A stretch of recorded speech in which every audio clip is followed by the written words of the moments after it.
Let's do it. Alrighty, here we go. My name is Marty Fox from WHITEFOX. Now, here's the deal. Do we have to do the pod? Why do you want to do the pod? You wanted to do the pod. No, I didn't. You fucking wanted to do the pod. I thought we both wanted to do the pod. Is that being recorded? Yes. That's the start of it then.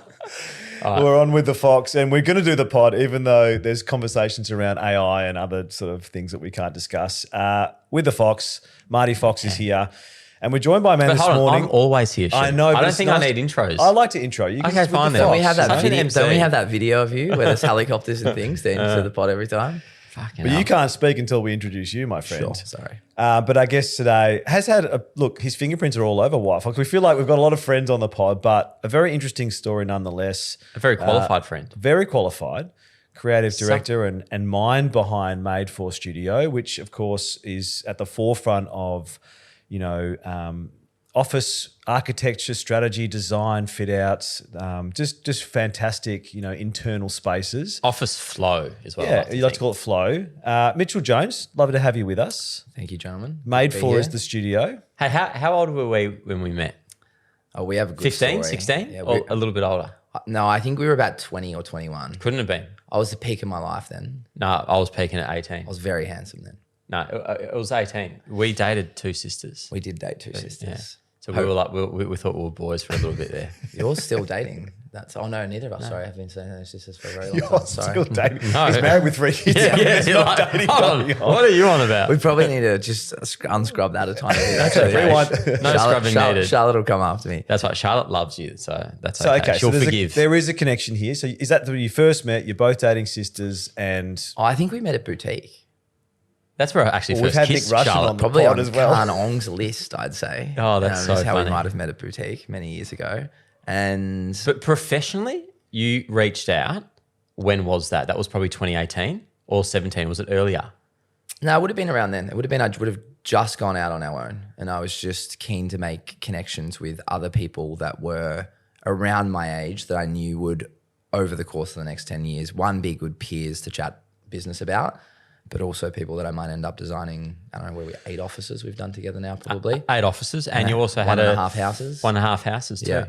we're going to jump into that and we'll talk about the relationship. Let's go back a step though, because I think it's important to get to the sort of crux of how you got into what you're doing and your story, because you have a very interesting story as well. And why I want Mitch on the pod as well, which I did, is because identity is a big thing, and shifting identity and owning a space and reinventing yourself. I think that's the core behind this podcast, because the Mitch that I know now and the Mitch that I met at the beginning and so forth, they're the same Mitch, but they're doing very different things. So I want to talk about how you've been able to evolve as a business person, because that's what you are. You're not sitting there drawing. You're a business person that is in this field. And I want to talk about... Well, your entrepreneur runs in your, let's go back to your childhood. You were someone who, I guess, had that. What was it? What drove you towards like that? Those little beans of success that you saw early on. I think inability to focus and always chasing like a big buzz was the thing that drove me towards business more than anything else. So small business family,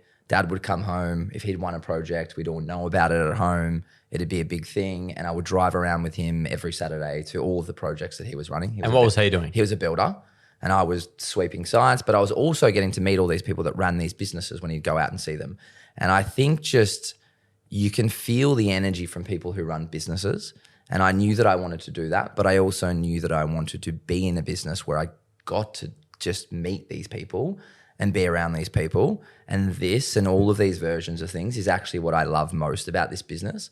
And when you said, I'm not just a designer, what I think I'm really good at now is understanding what a business needs and then finding out how a space we design might be able to help them is much more important than the carpet we pick or eventual layout that we do. So that's why I love this business. The entrepreneurial thing, I think, started from just growing up in a house where my dad was just always, pumped up by winning. But was it the business. wins and losses? Like, did he come home and be like, "Oh, we missed out on this job"? Or did you Man, get the that losses experience? the losses were pretty intense in our house, actually. Yeah.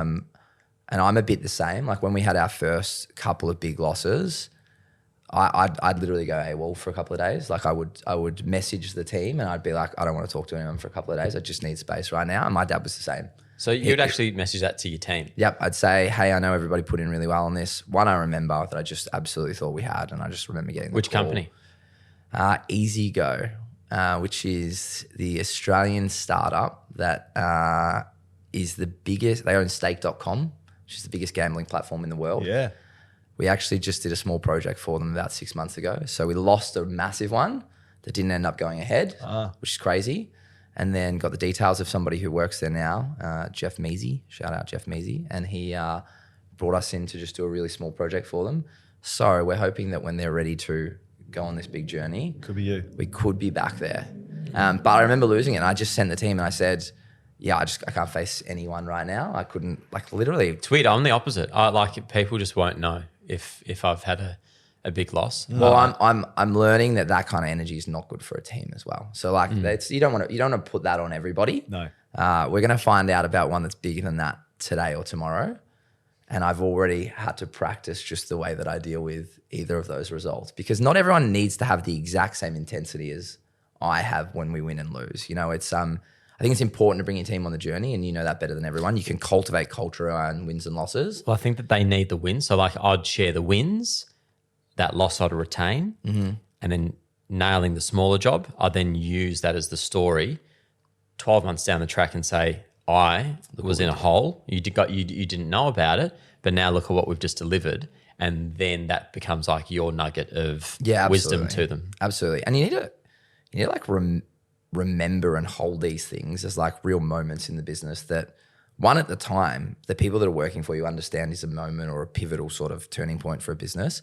But also I document them for myself, because you'll know this, you go through so many of them that at some stage you just need to go back and remind yourself of all of the things you've done and overcome. And we were just talking about the age that we're at right now.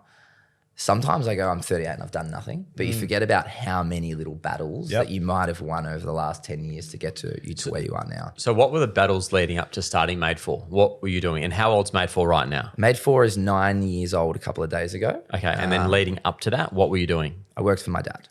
That was In the building game? Yep, I was in the construction game. I did a few crazy things before that.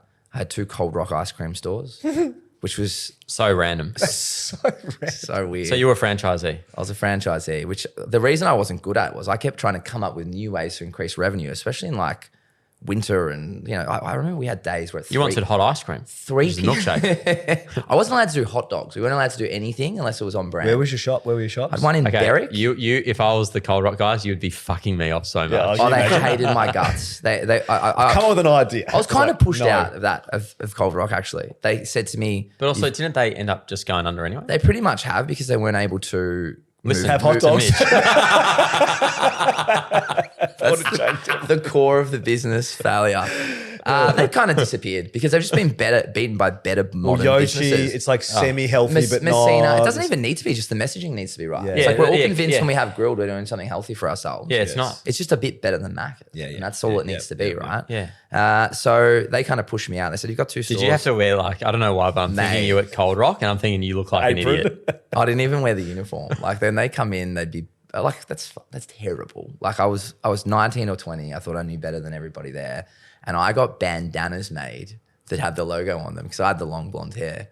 And I used to wear those tied up. And I remember this guy, Glenn Griffin was his name. And he was about 130 kilos of just very middle-aged businessman. Glenn. And I remember him walking in and just going, he goes, that's the fucking problem. And he was just like, you doing your own thing whenever you want. It's the Mitch Jones show. And it probably was.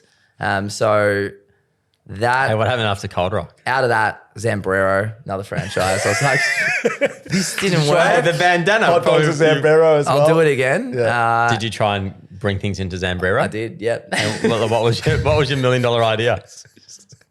They're so not good now. Tell me. Deep fried tacos. No, I got to know. What was it? It was just literally trying to do something in the dessert space, which funnily they're doing now. Like, Hold on.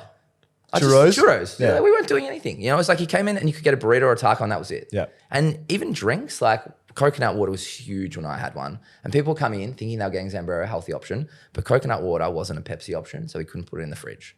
Like, and it was like, we just weren't looking at capturing revenue in any way other than like, is it a Pepsi or is it a burrito? Otherwise, the customer, we're not for them.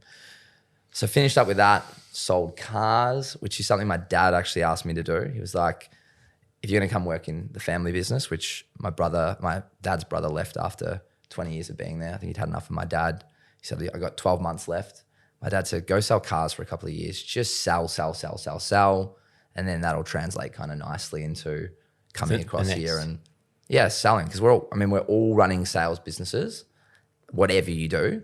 And you've just got a product, and that product could be anything if you're really good at selling it. But you're selling a service or a product, right? Did you sell a lot of cars? I was so good at selling cars. What were you selling? What was the brand? Started with Honda. Yep. And then I got poached away to Volvo. And then... What an accolade, poached to Volvo. Isn't that funny? It's funny as.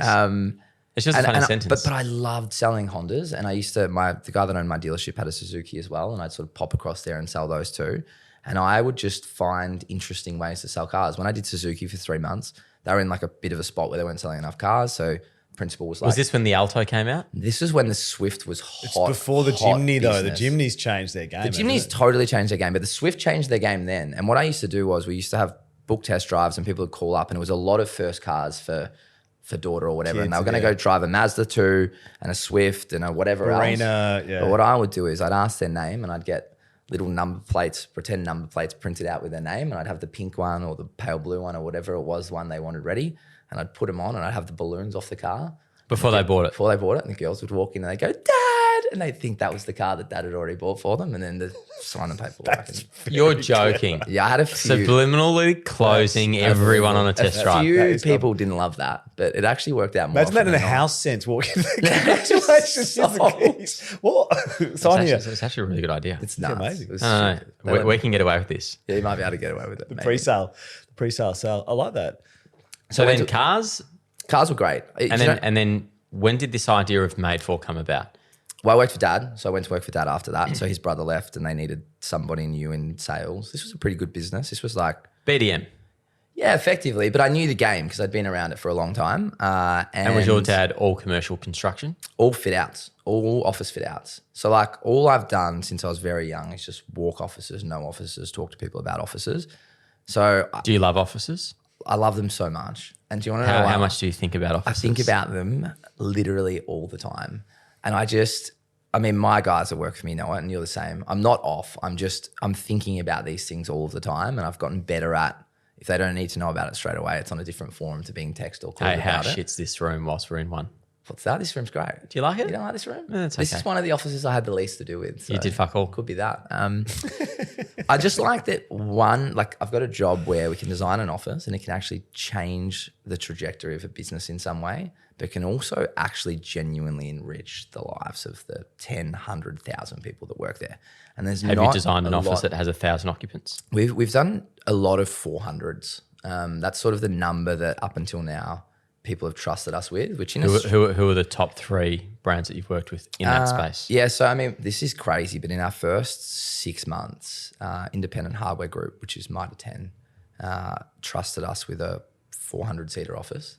And I remember the procurement manager who gave us that project looking me in the eyes and saying, Don't fuck it up. yeah, like literally. But they were just looking at you and going, well, at least if I get this guy, I've got him on the line and I will absolutely have him. And I used to sell that. I used to walk in and be like, if this fails, I'm done. Like, and that's pretty powerful. But also we didn't have any folio. And people are trusting us with, that was a $7 million project. So it's a lot of money for them to put in a 27-year-old's hands that's just walked out of A Honda dealership. Well, Honda dealership, So yeah. just back when you were with Dad, how long did you last with him? 4.5 years. And what was that like working with him? We were very good at disconnecting on, he had the things that he did and I had the things that I do. He made a good call to make someone else kind of my manager.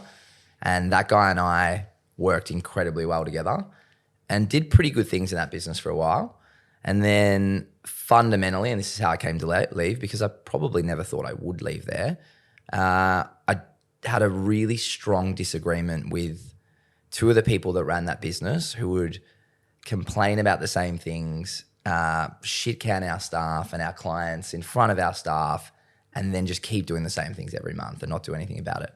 And we had this boil over boardroom meeting where effectively they were out. They resigned. They said, all right, well, you two upstarts think you can do it, go do it. And Carl and I caught up the next day. We spent all day together. We whiteboarded out all the things we were going to change. And then we got a call on Monday morning. And the two guys we had to blow up with were back in the office and we were there to give it a go again. So Carl and I walked out, and we walked out on, Carl had been my dad's apprentice since he was 15. So he'd been working for him for 17 years when he left. And it was my dad. And what did he go and do? He started a fit out business. Called? Called Canopy Fit Outs, and they're doing really well. So he now runs Canopy Fit Outs? Yep. Your dad's business is still trading? No, my dad's business is, after the two of us left, slippery sort of sloped to liquidation a couple of years ago, which was really tough because I know if I stayed there that wouldn't have happened. But I think my dad checked out after we left. I think there was probably a little bit of heartbreak there. How old was he? He's 63 or 64 now, so he was in his late 50s. And he'd built such a good business. A couple of years older than Shu.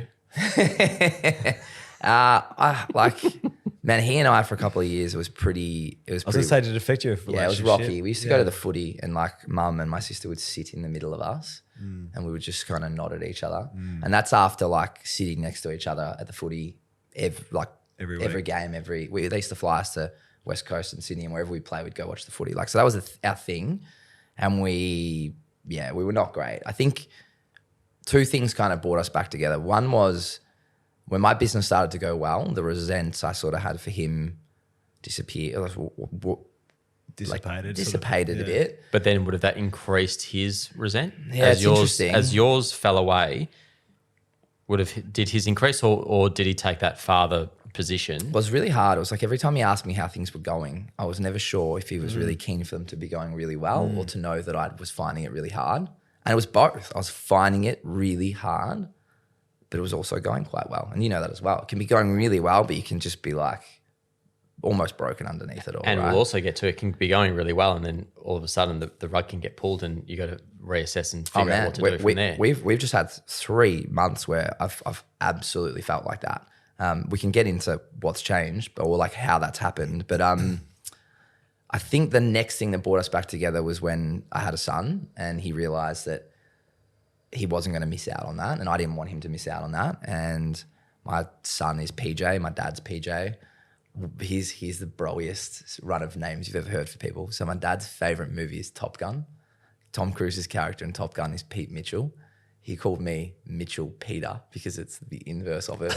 And I've called my son Pilot, as in Top Gun. Should go Maverick, surely. Has to be Maverick, doesn't it? But he's a PJ and my dad's a PJ. So he would have loved that. yeah, and they're like, he comes and gets him a couple of times a week. I mean, your parents are so close with your kids as well. And when you're running your own business, you need it. And it's been pretty good. So he and I are really good now, but how old's your son? He's nearly 5. So you're very early. Before we move on from dad though, what's dad doing now? Dad and I now co-own a little joinery together, which is quite nice. So Dad started as a joiner. So he's making the furniture? He's making joinery. Well, he's not making it. He kind of pots about. And to be honest, the guys that run the shop, sometimes I think they'd rather he stayed away. But they love him, but he likes to get involved in everything. We bought the joinery business that was part of his business when it liquidated. So he'd fully sold his shares to the 2 guys that I didn't get along with after I left. So he was still working there, but as it sort of ran into the ground. So he bought the joinery, which was his baby. He loved his joinery. And then we restarted it up a few years ago, and that's been just chugging along quite nicely. So he and I do that together. There's a couple of other people involved in that business, but it's nice that we're working together again. Really nice. No, my question was going to be, like, you're early on in your fatherhood journey, 5-year-old, and I've got a 5 and an 8, and he knows he's got 3. You'd be very cognizant of the fact that, moving forward, that relationship with your child is so important, and it's going to have ebbs and flows. And yours is different because you work together and you had that friction based on what was there. But I'd imagine you have in the back of your mind, like, how important it is to, whatever happens, try and maintain that relationship. Because look at your dad and your relationship now and how it's been through those ebbs and flows. And you want your son to have a pretty strong bond with you and not feel, there should never be resentment, I think, between father and son. It's really tricky. I think it's But it's very common. Of course. It's of course. being willing. I had to bloody fire dad a couple of years ago. I know. Now he's back doing food reviews. Jeez, his Pistol Pete. videos. I sent you that one Hey, yesterday. tickety It's so boo. good. Tickety Fucking, boo. like, Everything he's eaten has been amazing. oh, yeah, everything. We're also talking Yeah, about I wanna see him rinse a 1.5 a sandwich. minute review of a rice paper roll where 40 seconds of it's him chewing. It's so good. It's so Yeah, funny. but chewing with such Vigor. intent. Yeah. Like, he's a lover. It's so good. Yeah, he is. He's a great guy. Yeah, I think it's communicating from a really young. Like I literally say to him, like, so one thing you taught me, and I say this to Pilot all the time. You told me when Freddie was really little and he was the most confident 4-year-old in the world that you would just tell him all the time that he could do anything. And I literally say that to Pilot all the time, which is really interesting. And it's funny how a 4 or 5-year-old can understand it. And it's not to be like, you can be the best thing in the world. It's just so you can back yourself in and you can go for it. But I also tell him when I lose a job, and Cara does too, I say, she says, Dad's not in a great mood today. He lost a project at work. And the empathy they have for what you're going through from like such a young age is actually wild. Oh, yeah. Well, like I can't even not tell him and walk in and he feels it. He'd be like, what's happened? And he's 4. So I think we're just trying to keep an incredible like communication. But also you're asking your children to talk about their emotions and be up and down. If you're always pretending to be up when you're not, your kid has no idea how to deal with that. So it's actually a really important lesson. Yeah, and you're raising kids in this generation as well. They learn how to tell you their emotions almost to a frustrating point. Well, the schools are big on that. Yeah. I'm very frustrated, Dad. Yeah, you get Why? frustrated a lot. They're very good at articulating the difference between frustrated and angry and mad, and which is quite good. So yeah, we've got a good relationship. I listened to the pod with Bruce on the way in, and just reminded me though that the most important thing is the relationship with your partner. Because if you've got that very, very strong relationship with your partner, that always feeds down into what's happening with your kid. And we spoke before you got here, Marty, but like listening to people who have done really well in business and in life constantly is just so good for remembering the little things you need to do all of the time to stay on top of these things. So it's hard to do, but it's doing the basics well. it is. What was the first job you did with us? Stonington? I can't remember. I reckon you had me walk through an office that one of my biggest competitors had originally designed for you. And I think I like changed 3 desks into 2 desks or something small like that. It was something tiny like that. It was out, but it's the first real job we did together was probably, mate, I can't even Northside would have been Northside's been a good one.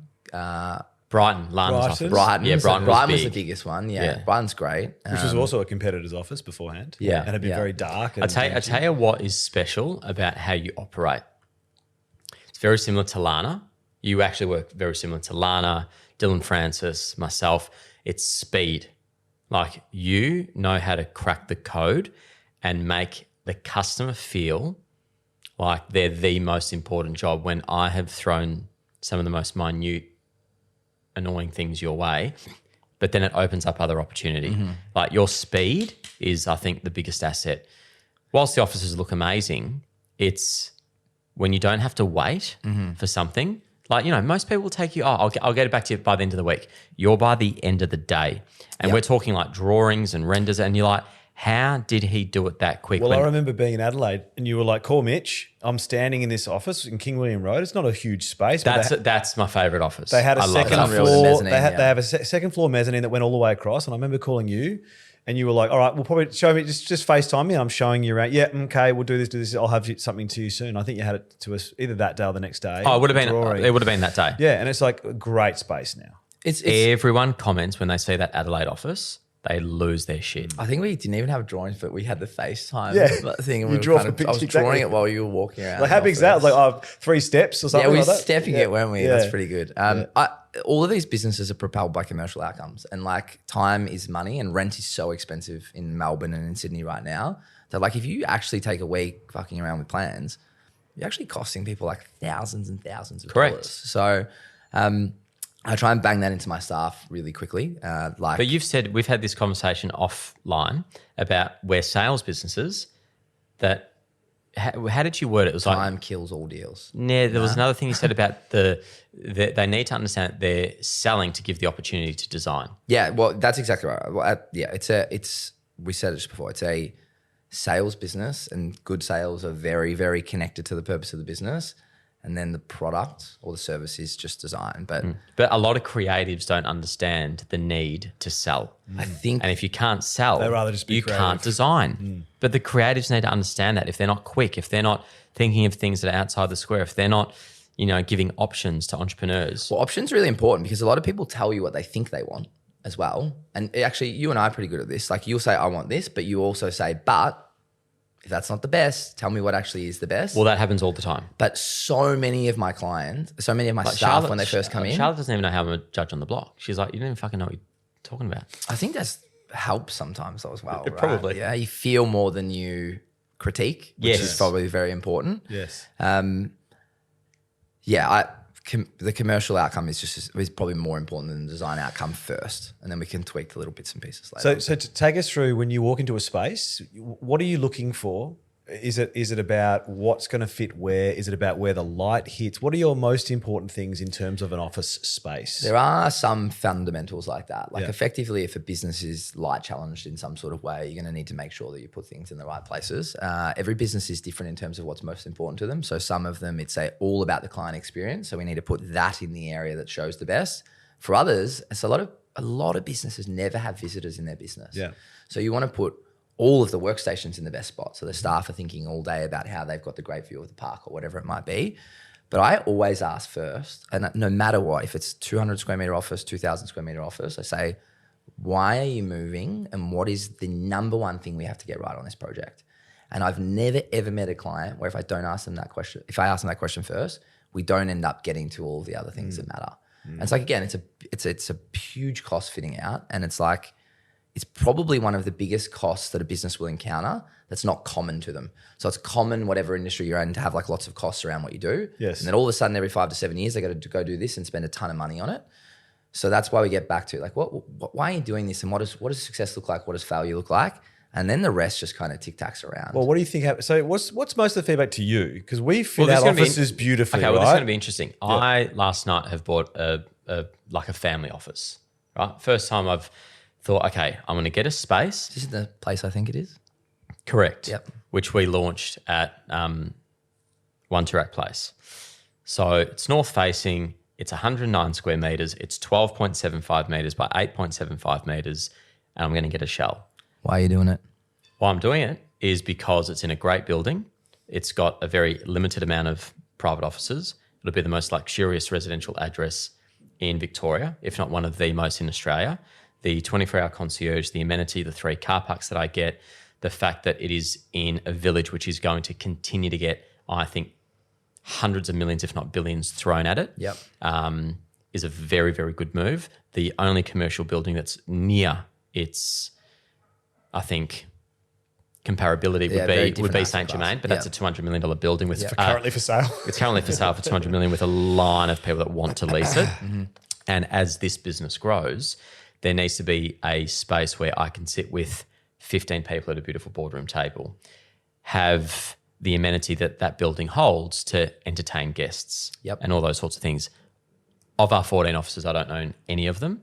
And as the business does continue to grow and we hit 1,000 staff and all those sorts of things, having a sanctuary for myself, my wife, my family, I think is a really good move. And when people do come to the HQ Yep. of where this business started, taking them into a really sacred space, I think is a really cool thing to be able to do. So that's why I've bought it. It's a shell. So I need you to come and have a look at that. We definitely will be. But I mean, literally that story, like it's a sanctuary, it's a haven, it's a space for you guys to go to get away from the everything else, but also to bring your Inner sanctum too. inner sanctum too. That's how it needs to feel. And all of the other bits are just going to kind of fill in around making sure that that's how people feel when they Yeah. walk in. So like right now, if there was the brief, it would be like already thinking a private space within that rectangle, an amazing boardroom table that makes you feel like, wow, I'm sitting somewhere special. So we said before, like the feel is probably more important than the details Yeah. sometimes. The details help the feel, but you've got to work out the feel before you get into the little... But But that's going to be a hard code to crack because you're in a Kerry Hill design building, which is tops. unbelievable. These offices will all have their own different fit outs because obviously whoever buys them can do what they want with them. But it's a rectangle. So you're starting from literally a blank piece of paper. It's the most exciting version of things, though. Yeah, there you go. Yeah. Well, I would say Marty's both the easiest and the hardest client to have because easiest in the sense that he has a vision and is willing to spend. He's not like tight with it. Hardest because he'll manage it because he also has a vision with you. No, but when I get home, Charlotte's the one that's tight with it.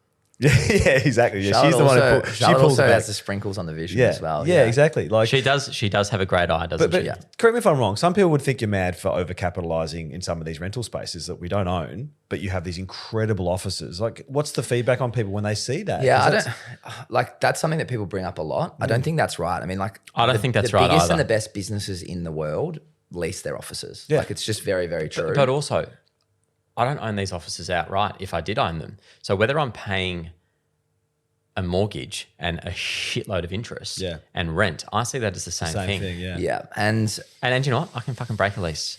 And because we're in blue chip locations, corner positions, you'll get lease takeovers. Yeah, straight away. Yeah. So if Armageddon were to hit and if the fucking robots were to take over, but- I'm out. But switch that Back home with the robot. Imagine you don't do it well, and Yeah. then you've got your most valuable asset, your team, coming in here every Yeah, day. it's cheap. It's and going, nasty. Yeah.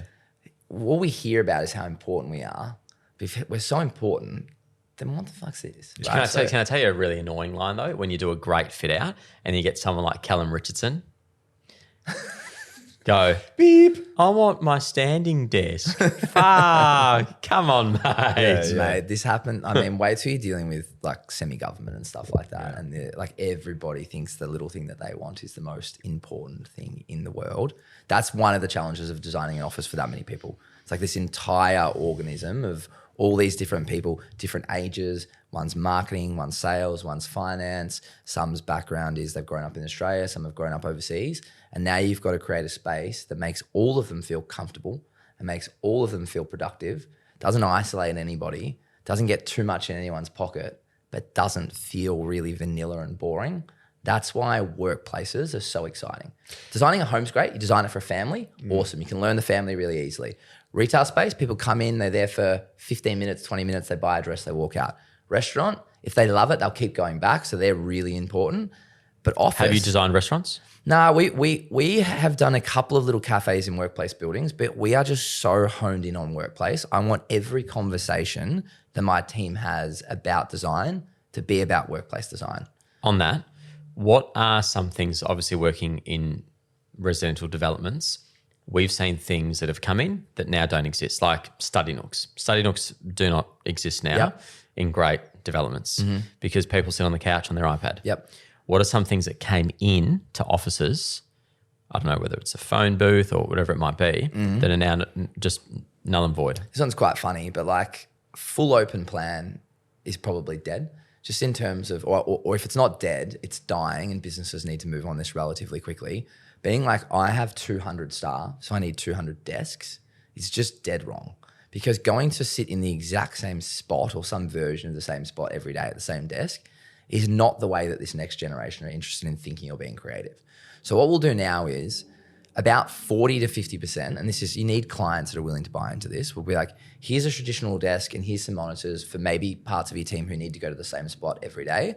But you're gonna have people that are gonna do their best work. And I do some of my best work literally at the gym, sitting there with my laptop after I work out, because there's noise all around me and there's people coming and going, and I don't have 3 screens and I can just be locked in on one screen. Than if I go and sit at my desk. I do much better creative work then. So we need to create all of these different spaces for the different ways that people are feeling in an office. So you might have a library, which is dead quiet, nobody goes in there. You might have a high activity cafe style space where people are in there laptoping and working away all day, but we don't need to be spending real estate on this old school version of open plan, which is just a boring sea of the same desk. But say we've got a few offices that are like that. We've got Perth, which you did. We've got Brighton, which you've got these rows of desks, and But you've got less than 20 staff in those offices, right? yes. So then how do you give that feeling of movement to offices that are that small? it's really hard with businesses that only have a small footprint, but it is easier with people who move for work. So your team are out of the office. I mean, you'd hate if you heard they were in the office 70% of the time, right? They're doing the wrong Can I thing. tell you what's crazy? The Perth office grew so quickly that they worked on like a rotational type thing with the desks. I then put my foot down and said, no, that's got to stop. People need to know where their home is within the office. And then people that were new to the business, they were floating. Okay, so they could sit in the boardroom, they could sit in the lounge room, they could come in and out. Yep.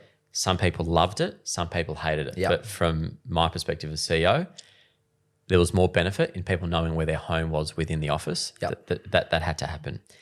And it got a few people sort of off guard. But we then had high performers walking into the office, and there'd be a junior that was maybe 2 weeks into the job sitting at a desk. Yep. And that high performer didn't really know where to go. They didn't feel valued. Yeah, that can happen as well. So it's like we've now since signed another lease. You've designed another office in Perth. Hopefully that's open in the next 8 weeks. It's being renovated as we speak. For that office, I still believe that there needs to be an allocation of where people sit. I think, again, like, and this is the thing, there's not a one size fits all answer for for any business, right? Like if you'll know the DNA of your staff, you'll know what gets the best out of them. They'll know you've got an open loop for communication. They'll tell you. You will have, and again, they get to leave the office as part of what they do for work. If they know that they're going to do their best work sitting in a cafe, they're just going to go and do it. But if you're in level 35 of a commercial building in the city and you don't want to go out and pay for a coffee because, you know, you're saving for a house or whatever it might be, you want to give people those opportunities to do those things inside the confines of their work environment. But that's interesting. I think that there's a lot of high performers who don't need a desk as well in different industries as well, who think they're at their very best when they're bouncing around. Well, what's crazy is I still don't own a computer. And quite frankly, I do fuck all at my desk. I do my best work when my laptop barely opens. And if I can't write back to an email on my phone, then the email's probably too long and somebody else should potentially be doing it. I've been with you almost 4 years now. I can't even picture Marty sitting at a computer. I don't think it actually doesn't work as an image. Doesn't work as an image. Standing up in an office, sure. Walking around. What was the image like? Seeing me in a suit and tie the other night. Bizarre. That was just incongruous. I genuinely, when I'm sitting there, like just like working at a desk, I'm like, this can't be the most valuable thing I can be doing right now. Like every time I'm there, I'm like, this couldn't be the best thing I could be doing.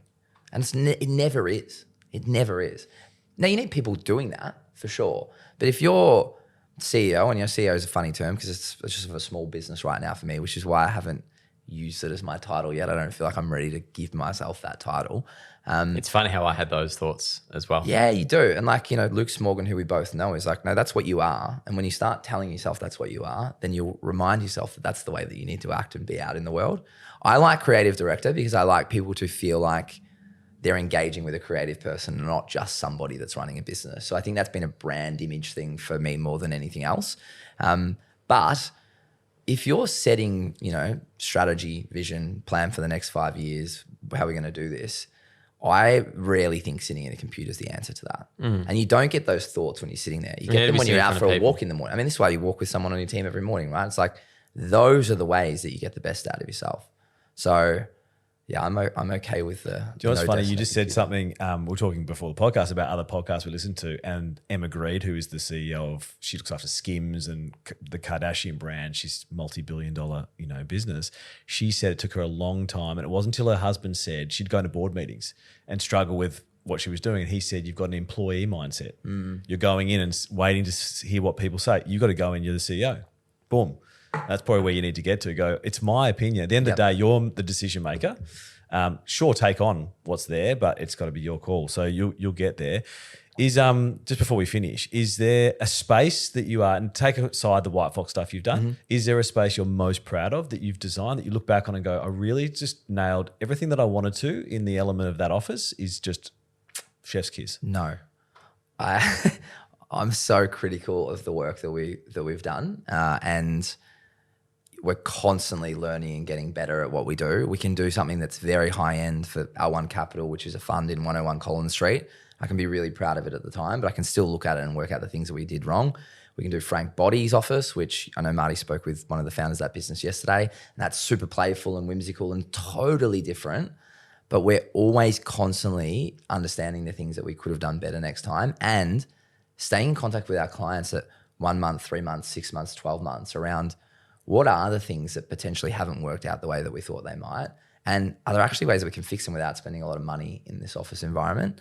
But no, I think being proud of, and I'm very proud of, but very critical of the things that you've done in the past, is a nice kind of Important for counterbalance. growth. Yeah, I think so. Yeah, I think so. Well, I'm looking forward to going to Perth in about 2 months, and we're going to do a walkthrough and film it, and maybe even part 2 of sitting down and talking about what makes a real estate office great. Yep. For those that are listening that are in real estate that want amazing offices, I can't vouch for Mitch any higher.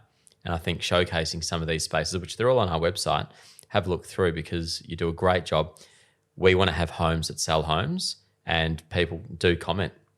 We don't have the most high spec offices. No. We don't have the most expensive offices, but we've got offices that make people feel at home. And I think that's always been the brief, and that's what you've helped create. And can't wait to be in WA with you in a couple of months. Hopefully do another 10, 20 over the next few years. Absolutely. It's a fascinating story, Mitch. Thanks very much for coming and sharing Appreciate with it. us. Thanks for having me. Weapon.